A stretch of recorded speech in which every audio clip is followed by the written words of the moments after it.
The last game LucasArts ever made was Angry Birds Star Wars, and I don't want to talk about that. So instead, I'm going to talk about the last game LucasArts ever developed, The Force Unleashed 2.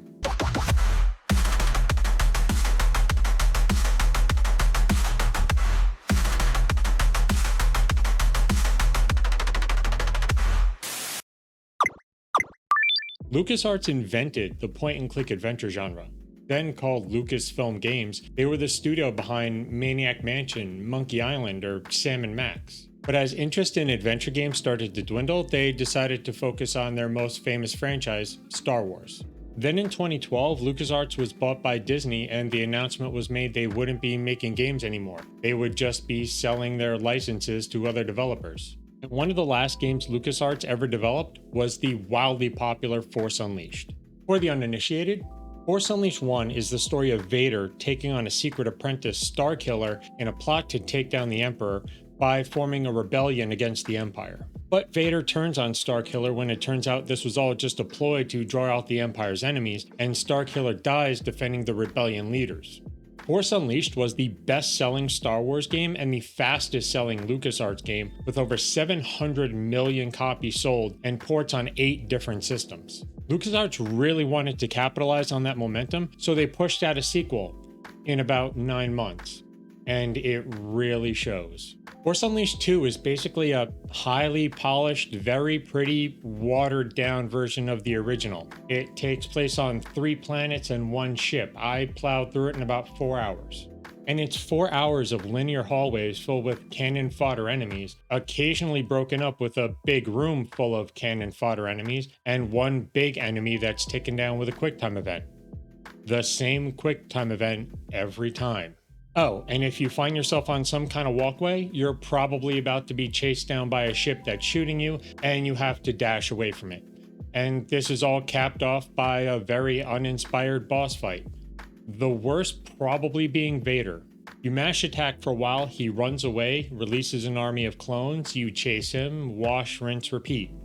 And this is Vader, the big bad of the whole game, and he spends half the fight running away from you. Not exactly the Dark Lord of the Sith from the movies. Though I do appreciate the dismemberment. Most games today treat a lightsaber like a baseball bat and not a laser on a stick. Like I said, Starkiller gets offed at the end of the first game, so Vader makes a clone to try to take down the rebellion he helped build in the first game. The game is a race against time as the Starkiller clone tries to reconnect with his friends while a bounty hunter's hot on their tail. The game explores what identity is, what it means to be someone. The clone has Starkiller's memories. Is that enough to make a person? Or are they just a clone, a thing, an object to serve a purpose and then be discarded? At least that's what I assumed the game was going to be about if they had more time, because none of those ideas are actually explored. Boba Fett only appears twice, once when Vader sends him after Starkiller, and again when we see Slave One chasing their ship after the credits. Starkiller questions who he is a few times, but in the words of his Jedi friend Coda, does it really matter? Which is a great way to summarize the entire story, since it just boils down to just save Juno, since that's all Starkiller actually cares about. Whole galaxy is on the brink, the only organized resistance against the Empire is about to be slaughtered, and Starkiller just wants to find his girlfriend. And I feel like that same care went into the Force powers. If you played the first game, you've seen this all before. Push, lightning, repulsion, and just picking things up and throwing them around.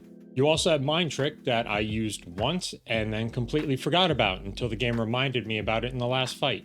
You can also throw your lightsaber for doing some big damage to big enemies, and you can combine the powers, like lightning on an object before you throw it to do some extra damage, or adding lightning or push to the end of a combo for more damage.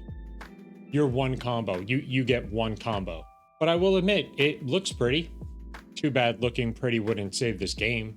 The game only initially sold 500,000 copies in the US, with final sales falling under 2 million. Scores across the board were mid, with most reviewers calling it a cash grab with a weak story.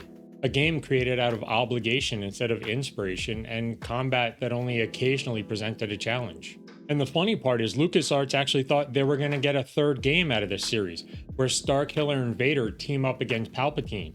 But considering what we got here, it's probably best that never happened. And that was the end of LucasArts games. Lucasfilms is still selling their IP to Angry Birds and Lego, but nothing that'll ever reach its former heights. Well, we'll always have Monkey Island. But that's just what I think. Tell me what you think in the comments down below, and while you're down there, if you could hit the like and subscribe buttons, I'd really appreciate it. I'll see you next time.